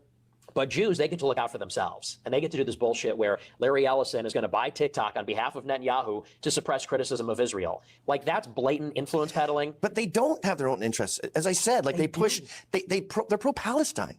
They hate Israel. But Bill Ackman Sheldon Adelson, Miriam Adelson, Larry Ellison, all these guys are pro-Israel. They're not, you're talking about some shithead leftists that are 20 years old. We're talking about billionaires. I'm talking They're about walk pro-Israel. through CNN and talk to every liberal media reporter there, every anchorman, every They're journalist. pro-Israel. What happened at CBS when Ta-Nehisi Coates went on CBS spewing pro-Palestine sentiment? The host, who was a Jew, viciously attacked him. The host's boss apologized for the outburst. That person's boss stood by the host because that person was Jewish. Who owns CBS? It's Sherry Redstone, who's a Jew. She backed the host. And now CBS is bought by David Ellison, who's Jewish, son of Larry Ellison, and they paid Bari Weiss $100 million to be the editor-in-chief there. She's an Israeli spy. An Israeli spy? Yes. She studied under Yoram Hazony at the Shalem Center in Israel, and then they set her up to work for Bret Stephens at Wall Street Journal. He got to start a Jerusalem Post. And they trained her up in writing op-eds so she could be a dutiful propagandist for Israel. I mean, I talk to New Yorkers, I talk to Jews in media, and I'm alarmed at how much disdain they have for Israel, for Orthodox Jews. Yeah, I guess CBS, yes, is predominantly pro-Israel, but it's not the vibe I get from these liberal Jews. They're, as Ezra Levant says, they're Bolsheviks, and they don't care about anything but winning and power. And if that means fucking over Jews, by all means, let's do it. Exactly like Nancy Pelosi, who is happy to have California burned to the ground as long as she has her gated community and, her own money and her own mansions. That's what elite whites do. They are ethnomasochists, they're lemmings. And so my goal, it's never happening, but it's for you to see these powerful Jews as elite whites. But they're not white. They're not white. They don't see themselves as white, and they're not white. They're wrong. Everyone's white. Everyone in the world? Here's a way to see whiteness just for fun. Mm-hmm.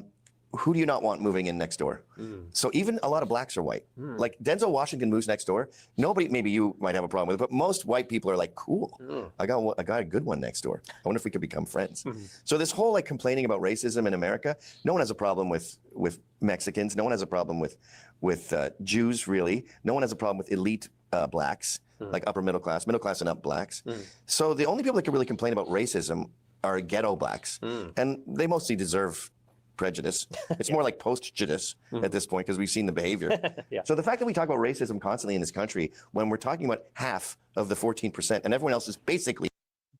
Justin says rewind a bit. I missed an important part and I kind of agree. I want to hear this. So sorry if you have to listen to it again. That's what elite whites do. They are ethnomasochists. They're lemmings. And so my goal, it's never happening, but it's for you to see these powerful Jews as elite whites. But they're not white. They're not white. They don't see themselves as white, and they're not white. They're wrong. Everyone's white. Everyone in the world? Here's a way to see whiteness just for fun. Mm-hmm. Who do you not want moving in next door? Mm. So even a lot of blacks are white. Mm. Like Denzel Washington moves next. Sorry if I missed it, Justin. Just summarize it in chat. That way I can see it. So 00 Gavin 00 says McInnes N-word take on Doge couldn't have been worse. Israel's oversight of the monkey Middle East region is nothing like the charade. One last critical level of oversight provided by the South African N-word. Bruh. Ban. Are you shitting me? That's like the equivalent of like Fed posting. You just start spamming the N-word with a hard ER in my chat. What the fuck? Like, listen, even if you wanted to express the same sentiment of Gavin Mcinnes has a low IQ take about Israel enforcing cultural norms on the Middle East and North Africa through warfare and diplomacy, you could have expressed the exact same sentiment without that shit. And if I left that shit in my chat unpoliced, then eventually I would catch like a copyright guidelines, not because I said or did anything wrong, but because you're effectively Fed posting in my chat. What the fuck is wrong with you? Even like normie groypers. I mean, we have Justin, we have MMA guru groyper, and what the fuck, like we will tolerate a vast majority of like diversity of opinion, especially if it's articulated well. But if you're just spamming the hard ER in my chat, you're crazy. MMA says, would you support Russian American who supports the Russian president to buy American media? Yeah, this is actually an interesting question, MMA. So I think that in a state of declared hostilities, that might be a little bit different. We're kind of engaged in a proxy war with Russia right now. So I think, but I do think that the rules should be clear and consistent. So whatever rules apply to Russia should apply to Israel. So if you were in a proxy war with the United States, then maybe through virtue of ethnic, like nationality, you should be prohibited from owning like a media company that is pro and enemy of the United States. However, I also think that there's something interesting with like a shill network like Russia Today, where they still operate technically within the legal aspect of freedom of speech and freedom of conscience. And is there something that we're missing because we're not seeing the pro-Russian narrative? So I would say that my instinct leans towards freedom of conscience, freedom of speech, but then I also don't know the limit of where you go, okay, this is an enemy of the United States, this is disinformation, this is propaganda. I don't know at what point the state has to step in for national security purposes. I'm a little tired right now. I'm not going to lie. I stayed up late debating and I'm kind of sick. So I would have to think on that more to give you a more coherent answer. I'm sorry if that wasn't sufficiently nuanced or correct or strong. Kingslayer says, who would need to print their own ballots? There's a write-up in spot for the ballots to spot people from writing in Trump. You would need to have someone watching over shoulder while filling ballots out.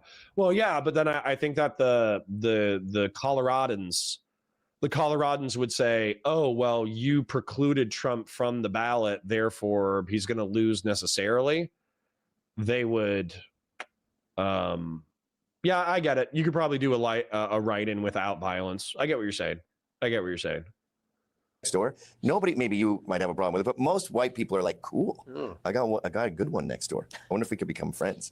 So this whole like complaining about racism in America, no one has a problem with Mexicans. No one has a problem with Jews, really. No one has a problem with elite blacks, like upper middle class and up blacks. So the only people that can really complain about racism are ghetto blacks, and they mostly deserve prejudice. It's more like post-judice at this point because we've seen the behavior. Yeah. So the fact that we talk about racism constantly in this country when we're talking about half of the 14% and everyone else is basically treated as white. Well, what I would say about the blacks in the neighborhood is, because I was thinking about that exact like example the other day, because I wouldn't feel bad if like one black family was in the neighborhood and they're well-meaning and they're nice and they're civil, but it's Input output. Thank you for the $5 super sticker. I can't see the sticker, but I can see your $5. Thank you, King.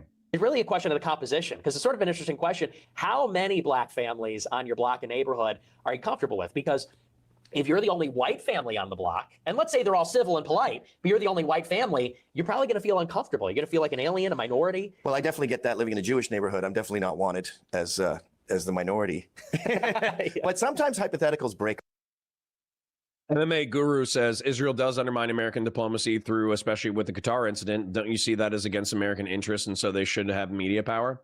You'd have to talk to Trump about that, bro. You'd have to talk to Trump about that. So let me just do Iran, Google Maps. I've been over this before, but I'm going to show you again because I think MMA Guru Gorper is probably new. So right here, Venezuela, Saudi Arabia, and Iran have the 3 largest proven oil reserves on the planet. Then Iran sells to China and Russia at favorable rates because they dislike the United States. They dislike the United States empire. The people who are outside of the U.S. empire, unironically, I keep saying that word too much, actually is Venezuela, North Korea, China, Russia, and Iran are the countries that are outside of the trade relations with the United States.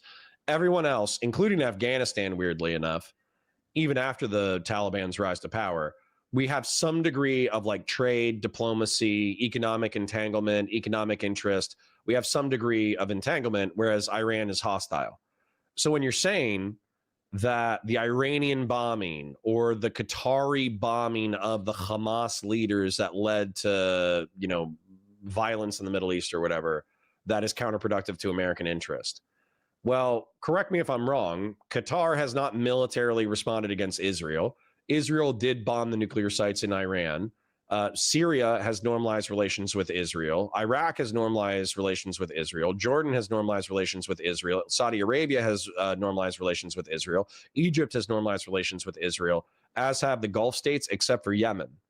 And when I say normalized, I don't mean that they're like diplomatic and friendly and they're engaging in free trade and all that kind of shit. I'm just saying that these countries have decided that it's not part of their national charter to destroy the state of Israel, which is already a step in the right direction. So, like, it's a balance, of course. The balance for the United States is we got to keep these motherfuckers happy enough that they're willing to sell us oil at a reasonable rate. And if Iran got deposed, that would be good because that would be one more person who would be a part of our commercial empire. Whereas with Israel, they have to balance, oh shit, I can't let my neighbors get into a position where they're able to wipe out my country, because if they do, then they will. And so taking out Hamas leadership in Qatar, was it a bold move? Yeah. Did it also kill the leaders of Gaza? Did Hamas in Gaza? Did they also drop more ordnance on Gaza than was dropped on the city of Hiroshima? Yeah. And did they get all the hostages back within the past week? Weirdly enough, yeah. So I don't know, man. What do you want me to do about Israel? I'm just a U.S. citizen. I'm a small bean. How could you even ask me to care about the Gazan conflict when Hassan Piker electroshocked his dog the other week? Can't even believe you would ask me something like that at a time like this. Apart. Like the idea that you're on a street and there's 50 Denzel Washingtons around you is just not going to happen. It's happening in Houston, Texas, with all these Indians. Denzel Washington. Not Denzel's, but like Indians that are civil and polite and high earning. There's a lot of subdivisions that are all Indian with like 2 white families, and people go, I don't know if I have a problem with one Indian family in my neighborhood, but the whole neighborhood goes Indian. That's kind of what happened to Astoria, Queens. It just became completely Indian. Yeah, that's a good point. I'm reminded of that Charlie Kirk thing where they. Well, Kishi John says, pray for me, girl hottest. Today for lunch, I'm living Moss with a Taco Bell chicken quesadilla and Crunchwrap Supreme with my taste buds will live me out, but my colon should hate me tomorrow morning. No, that's fire. That's a great meal. That's what I'm going to do. The wife was like, hey, we need baby wipes. And I was like, all right, I'll pick up baby wipes, but I'm definitely getting now Taco Bell sounds really good. Maybe Taco Bell's my cheap option. They said, what if America had all the same values, Christian and everything, but they were all Pajeets?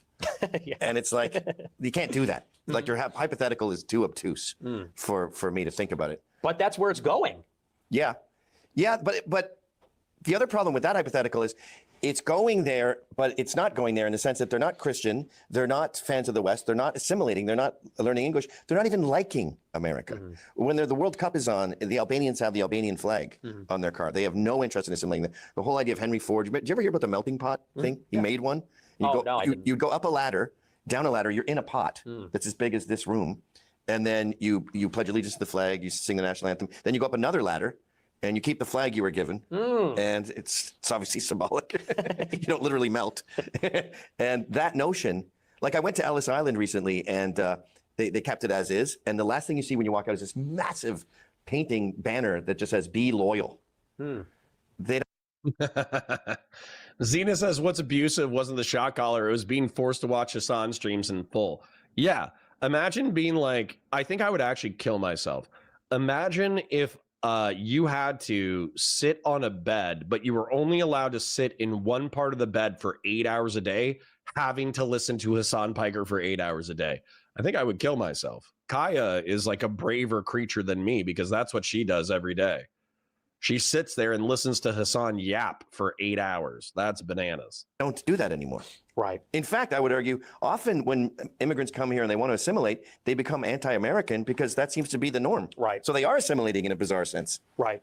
I would say that, you know, when I talk about that example, like let's say they had values that we were okay with, it's just meant to kind of suss out the fact that on some level race does matter.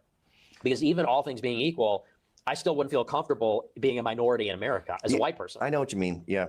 I mean, we have different backgrounds. I immigrated to Canada in the 70s, and I was with a big wave of Pajeets. And they were, because Canada's considered Britain, and Britain, all the colonies would come in. Jamaicans, they played cricket, they drank Guinness, they loved soccer. So they assimilated quite easily, as did I. and it was a different type of immigration because they were pro-Western. And so back then, I don't know, you didn't really see color. I know that sounds naive, but as the numbers went up, it didn't seem so bad. And now there's no, it just seems like apples and oranges now. Like they don't want to assimilate these Bajiks. They've totally outnumbered the place. And so you can't even discuss the concept of them being Western and Christian because that hasn't happened. Right. We used to open the gates, close them, and let everyone get on the same page. Open the gates, close them, great system. And then we broke the hinges off the gates. And so now immigration is just, it's fruitless to do analogies anymore because we see what's happening and it's fuck you. Right.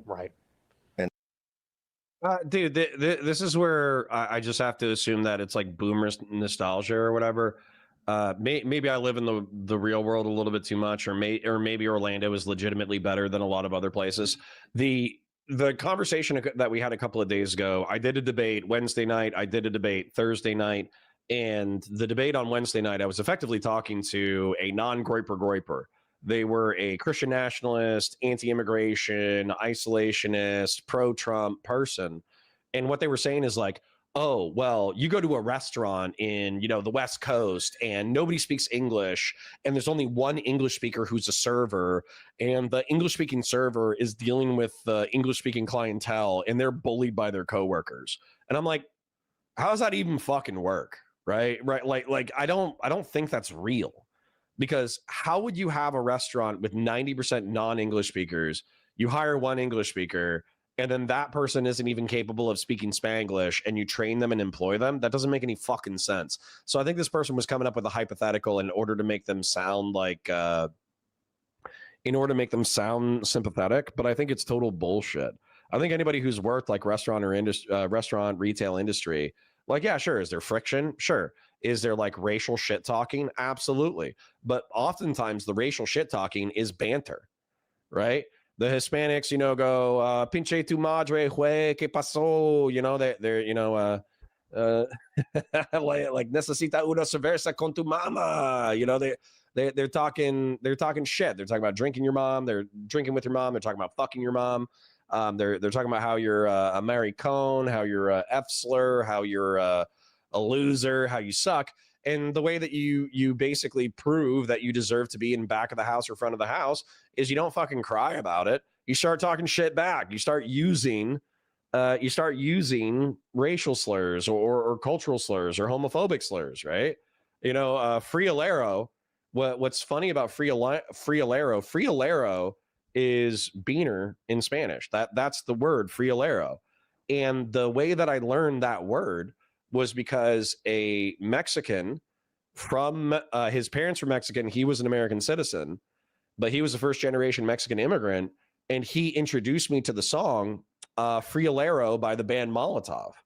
And Molotov is like a Mexican hip hop rock band that they have like the super racist song that's hilarious, where it's about a border patrol guy basically telling a Mexican to buzz off, and it's the Mexican guy telling the border patrol guy to buzz off, and they're just cussing each other the entire time in English and Spanish. And we just started bantering using that language. So anyways, like the antagonisms are not existential. The antagonisms are banter. And I think if you can't banter and you can't survive the working class of America, you're kind of a fucking pussy. So anyways, back to it. That's something we should focus on. Not the Jews. I'm fucking sick of talking about Jews. I remember Cernovich. No, Zenith, that's exactly what I'm talking about. You become friends with an immigrant when they start teaching you all the bad words in their language. Yes. Said that once. He goes, I'm happy to talk about the Jews and Israel like once a month. But I need a fucking break. Like hanging out with Jake Shields, I had to lie down after. Because it was this. Then we drove to the city. It was all Jews. Then we went to 9/11, the memorial. That was all Jews. Jews did that.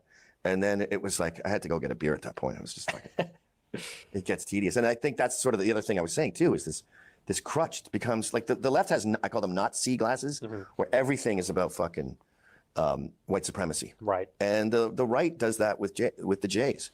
Yeah, I think there's some that do that, but at the same time, they are kind of all over the place. Like look at the Trump administration. There's obviously things they're not doing, or they're not like directly involved, let's say, like enforcement of illegal immigration. Stephen Miller's running it, but it's not a Jewish issue. You got the corporate tax cut. You got the But wouldn't you do, who was the Siorkas or whatever his name was? Mayorkas? Mayorkas? So you would blame him for open borders and say he's a Jew, but then you would sort of close your eyes when it comes to Stephen Miller fixing the problem. Well, my point when I say that is you wouldn't say that that's like having to do with the Jews as an organized force. Like the theme of that is not. Yeah, he's talking about international Jewry, definitely. Yeah. All right. Anyways, no, I get what Nick is saying. Nick is saying that like, oh, just because Stephen Miller is cool doesn't mean that the overall tempo of this ethno-religious group goes in a direction I don't like. I understand what he's saying. I think he's an asshole, but yeah, I think that it's going to be hard for Gavin to overcome this line of argumentation because this argumentation doesn't concede to the individual. I don't think that Nick's movement really concedes to the individual unless the individual is a part of the movement. But I'm saying that so it's Jewish when Mayorkas does it, but it's not Jewish when Miller does it. I'm not talking about Mayorkas. Tristan Clark says, my cousin told me que pasó or que pasa meant fuck you and then try to get me to say it to people. Dude, que pasó is just what's going on, man. Que pasó, güey? Like what is it? Spanish, güey. I think it actually has like a semi-derogatory meaning. Güey, Spanish meaning. Güey. No, did I spell it wrong? Huevos is eggs, but it also means testicles. Color, shade, or tone. That's not the one I'm looking for. Güey. Well, somebody tell me how to spell güey properly. No. ¿Qué pasó, güey? ¿Qué pasó, güey? Oh, it's with a G. Okay. Güey meaning. ¿Qué pasó, güey? Güey is just man. Güey meaning Spanish. Dude or bro. Yeah. Yeah, but it also can mean fool or idiot. Right? And then maricón, very common. Definition English. Maricón is what? Why wouldn't you just? Oh, it's the F slur. Yeah. Whoops. So, pinche Spanish meaning pinche effing. So pinche tu madre is, F your mom or damn your mom.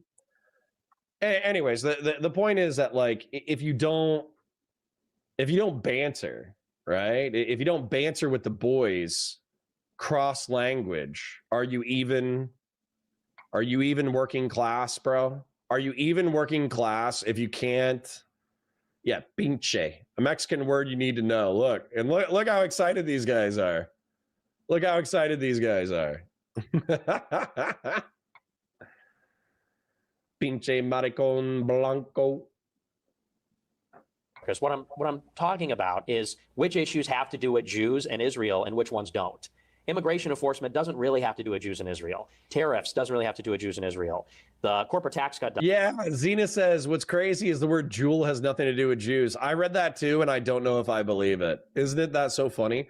So Jews in medieval Europe were banned from a lot of trades. And so what's funny is that they developed a reputation for like finance, jewelry. I'm trying to think of like other trades, like doctors, all that kind of stuff. And arguably what Jews would say is that like, oh, well, we're trying to make ourselves valuable within society. So if there's like a pogrom, if there's violence, then people don't want to attack us because we're a valuable part of the culture. We're a valuable part of society.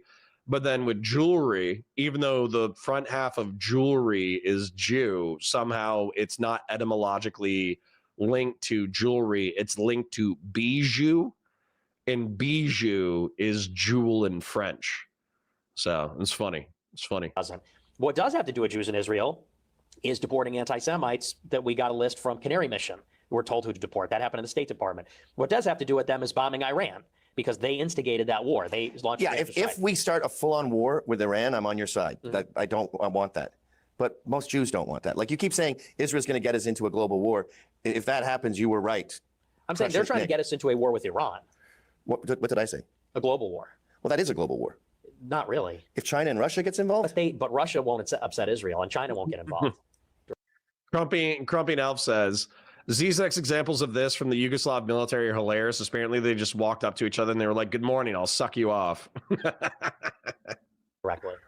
They won't intervene to save Iran. And so it would just be a regime change war. I mean, it'd be a tall order, but I don't believe that would necessarily turn into World War III. Realistically, we're already in World War III. That's neither here nor there. But they are the ones egging us on. They want us to pursue regime change in Iran. They sabotage the deal. That has to do with Jews and their interests, Israel and its interests. You also have the education policy, holding the money against the Ivy League universities hostage to put in place these pro-Israel, pro-Jewish policies. Larry Ellison taking over TikTok. He's basically doing that at the behest of Netanyahu. So it's like, not everything has to do with them, but there's a lot of things that do have to do with them. And I will talk about those things wherever they are. I'm not going to say, well, I'll only talk about it once a month. It's like, if they're flagging people for criticizing Israel and kicking them out of the country, that's kind of a problem. yeah, but every sane, rational Jew would agree with. I think I'm good, man. I think I'm good.